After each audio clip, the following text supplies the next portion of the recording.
News Update. Good afternoon and thanks for tuning in to NBC News Daily. I'm Maya Holloway with your Midday Ark-La-Miss update.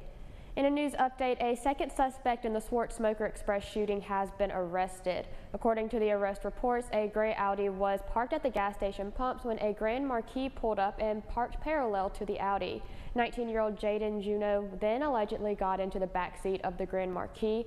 An alleged physical altercation then took place before Juneau ran back to his car.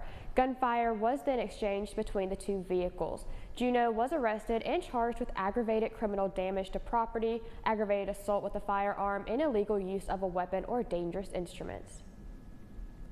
And in state news, according to a recent report, Louisiana ranks among the fastest shrinking states in the nation, surpassing more than 40 other states in population decline. NBC 10's Nick Summer brings us more details on what is causing the decrease in population. The simple answer is economics. However, even to say economics, it's more complex than that. Because why are companies, or why aren't more companies, moving to Louisiana? That's the question many folks are asking themselves as Louisiana becomes one of the fastest shrinking states in the nation, outpacing more than 40 other states in population decline.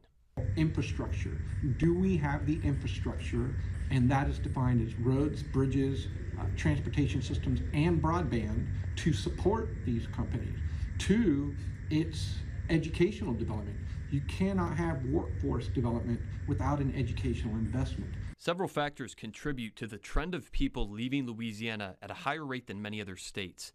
Economic challenges play a significant role with limited employment opportunities and lower wages compared to the national average. The state has historically struggled with high poverty rates and limited economic diversification, leading many residents to seek better job prospects elsewhere. Do we have a K-plus system that is preparing students for these jobs or preparing students for the plus secondary education that will prepare them for these jobs? And staying in Louisiana news, Governor Jeff Landry unveiled his new tax reform plan that he says would simplify the tax code. He is addressing a $700 million budget shortfall by proposed tax changes to the tax code by calling for a third special session of the legislature.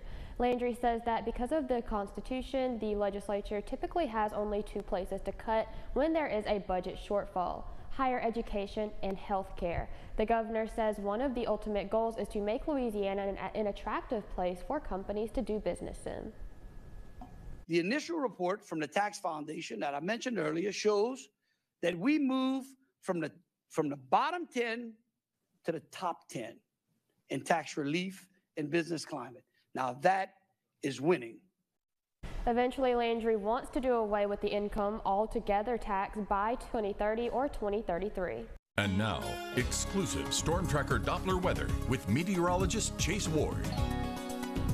We will see plenty of sunshine for this afternoon. Temperatures will be warming up a little bit above average into the mid and possibly upper 80s. So definitely turning a little bit warmer, and we'll kind of keep that trend up through at least the rest of the week. A few clouds will start rolling in overnight tonight. We'll fall to the mid 60s. Wind will stay overall calm, and then through tomorrow we'll see a little sun cloud mixture as we see a little bit of an influence from the tropical disturbance, mainly in the Gulf of Mexico. Still up for debate if it has anything tropical with it as far as it becoming a depression or anything of that nature. But even if it does, it's looking like it's going to move a bit more easterly. We'll just be seeing a lot of spark up of showers, thunderstorms, mainly along the Gulf Coast. Some of that might make its way further north, but rain chances as of now stay very minimum at just 10% for tomorrow and lasting through Saturday. By later on next week, we will see a new front that will arrive, which will help to cool us down, become a bit more seasonal, back to lower 80s. But until then, tonight we'll be in the mid 60s, and tomorrow still going to be in the upper 80s with that sun cloud mixture. And then going into next week, we might be pushing near 90 going into Sunday, and also still very warm by Monday, but the front looks to arrive late Monday night after we kind of get that last warm temperature in the upper 80s. We'll fall to the 50s later on that night, and then later next week we will stay more seasonal, like lower 80s, lows stay mid 50s, so looking a bit more pleasant through Tuesday, Wednesday, and Thursday, and also through next Friday. When you see news happening, call the NBC 10 Fox 14 News Hotline, 812-1410.